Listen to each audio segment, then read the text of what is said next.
বাসন্তীর প্রাক্তন এমএলএ মন্ত্রী ছিলেন সুভাষ নস্কর। তাকে দেখছিলাম যে তিনি স্টেশনে বসে আছেন, রেল স্টেশনে। তাকে একজন সোশ্যাল মিডিয়া ভাইরাল করেছে।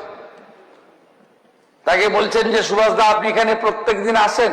বলছে হ্যাঁ আসি আমি এখানে। বাসন্তী এলাকার 7 বারের বিধায়ক এবং 2 বারের সেচ মন্ত্রী ছিলেন সুভাষ নস্কর। মন্ত্রিত্ব গিয়েছে, প্রাক্তন হয়েছেন, তবুও ভোলেননি কাজ। অবসরকালেও মানুষের মাঝেই সময় কাটান তিনি। প্রত্যেক দিন ব্যাগ হাতে ক্যানিং বাজারে দেখা যায় তাকে। এরপর বাজার সেরে স্টেশনে বসে চায়ের দোকানে চা মুড়ি খান, কথা বলেন মানুষের সঙ্গে।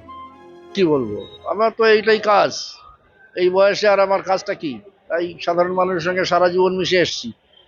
1978 সাল থেকে পঞ্চায়েতের সদস্য ছিলাম, 82 সাল থেকে বিধানসভার সদস্য ছিলাম, 2016 সাল পর্যন্ত। তো সারাটা জীবনের বেশিরভাগ সময়টা তো মানুষের সঙ্গে ছিলাম। তো যে কটা দিন বেঁচে আছি মানুষের বাইরে থাকবো কি করে? তাই এখানে বসে মানুষকে দেখি, মানুষের সঙ্গে কথা বলি, সময় কেটে যায়। প্রাক্তন মন্ত্রী সুভাষ নস্করের প্রশংসায় মুখ্যমন্ত্রী শুভেন্দু অধিকারী। সম্প্রতি প্রাক্তন বিধায়কদের চিকিৎসা ভাতা বাড়ানোর কথা ঘোষণা করেছেন মুখ্যমন্ত্রী শুভেন্দু অধিকারী। এবার থেকে মাসে 10,000 টাকা করে পাবেন প্রাক্তন বিধায়করা। মুখ্যমন্ত্রীর কথায় নিষ্ঠা ও সততার সঙ্গে অনেক বিধায়ক নিজেদের কার্যকাল শেষ করেছেন।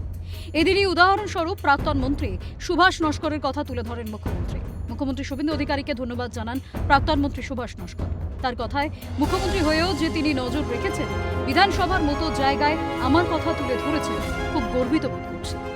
তো ওনাকে অভিনন্দন জানাচ্ছি যে সত্যি উনি এটা মনে করে রেখেছেন, বা ছবিটা সেই পাবলিকের সামনে, অন্তত বিধানসভার মতো কক্ষে, যে বিধানসভা আমার খুব পবিত্র জায়গা ছিল, বহুদিন ধরে ছিলাম, তো 34 বছর, সেখানেই তুলে ধরলেন। আমার খুব গর্বে বুকটা ভরে যাচ্ছে। আমি ওনাকে ধন্যবাদ জানাই। সরকারের পালাবদলের পর বহু প্রাক্তন বিরোধী বিধায়কদের জনরোষের মুখে পড়তে দেখা গিয়েছে। এই আবহে প্রাক্তন মন্ত্রী সুভাষ নস্করের দৈনন্দিন জীবনের রুটিন যেন তার সততার সঙ্গে কাজ করার প্রতীক। তাই তার এই সততা দৃষ্টি আকর্ষণ করেছে খোদ মুখ্যমন্ত্রী শুভেন্দু অধিকারীর।